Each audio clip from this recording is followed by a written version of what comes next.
ఇక్కడ గవర్నమెంట్ వస్తేందుకు ప్రధాన కారణం 6 గ్యారంటీలు సార్. 6 గ్యారంటీల అమలును ఎట్లా చూస్తారు మీరు? ఎంతవరకు 6 గ్యారంటీల అమలును ఇప్పుడు 6 గ్యారంటీలు ఇచ్చిర్రు, దాంట్లో మేజర్గా మనం చేస్తున్నారు. ఎక్కడ చేస్తున్నారు సార్? ఏం చేయట్లేదు చెప్పండి. ఇప్పుడు తులం బంగారం ఎంత మందికి? తులం బంగారం ఒక్క నిమిషం. తులం బంగారం కొన్ని 2500 మహిళలకి ఇవ్వలేదు. నేను చెప్పేది 4000 పెన్షన్ ఇవ్వలేదు. చెప్పేదేనండి, ఆచరణ సాధ్యం కానీ కొన్ని ఉన్నాయి, నో డౌట్ లేదంటలేను. ఇప్పుడు అట్లా అనుకుంటే బీఆర్ఎస్ ఎంతవరకు ఇచ్చింది? ఇవ్వలేదు. వాళ్ళు కూడా మోసం 3 ఎకరాలు ఇస్తామన్నారు, ఇవ్వలేదు.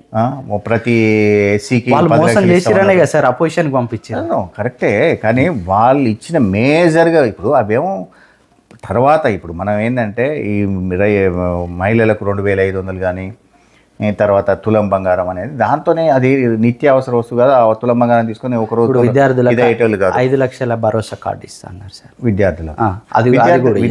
విద్యార్థులకు ఫీజు రియంబర్స్మెంట్ కూడా అప్పుడు ఉన్న 5 లక్షల భరోసా కార్డు అనేది భరోసా కార్డు తర్వాత ఇవో చాలా వస్తాయి, కొన్ని చిన్నవి ఉంటాయి సార్. కొన్ని మనం అన్నింటిని పట్టించుకోవాలంటే కాదు. ఇప్పుడు మన ఇంట్లో కూడా మనం కూడా పిల్లలకి ఎన్నో చెప్తాం,